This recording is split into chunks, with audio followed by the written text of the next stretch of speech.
Hello, everybody. Welcome back to your daily tarot reading for Monday, September 30th, 2019. The last day of the month. October starts tomorrow. And so let's see what the energy has for us for today. It's a Monday. Hopefully, you guys have an outstanding weekend. If you were home, I hope you got to enjoy this great weather and got to do things that you normally wouldn't do. As well, I hope you charged yourself and recharged yourself. If you've been working, hopefully it was a nice smooth work weekend for you, and you're probably off today or tomorrow, so hope you enjoy that as well. Weather's been outstanding, although my shuffling hasn't been. All right, so let's see what we have for a card, shall we? Let's put some of these cards down, and we'll take a look-see.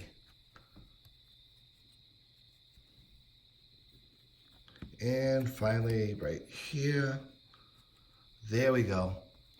So, all right, so this third pile automatically seems to be jumping on up. So let's see what this card has to say for itself.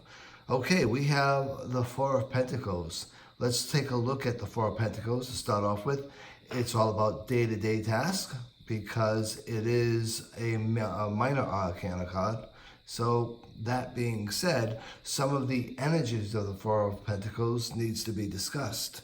To start with, the Four of Pentacles, when we look at it, is all about holding on to things. So let's break it down a little bit further. When we look at the Four of Pentacles, let's come up with some key terms like we've been doing in the recent readings. To start with, holding on to possessions, people, issues, maybe even holding on to money, such as being miserly. You may want to be considered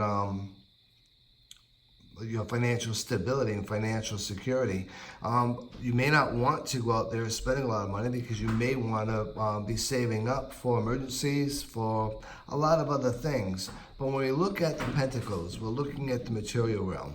When we look at the Four is all about maintaining some form of consistency, stability, all of that being said.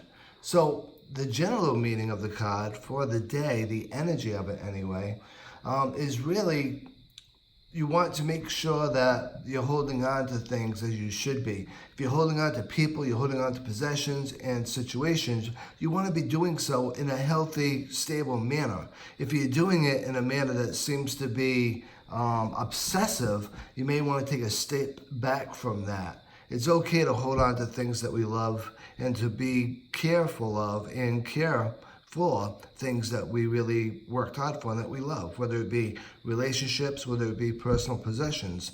But one thing we don't want to do is to try to be clingy, to be possessive, to be obsessive. All of these things are not the sign of a healthy relationship nor a healthy lifestyle. We want to have a sense of security, we all do. However, we don't want to have a sense of security because we're being so insecure that we can't really recognize the magic within ourselves.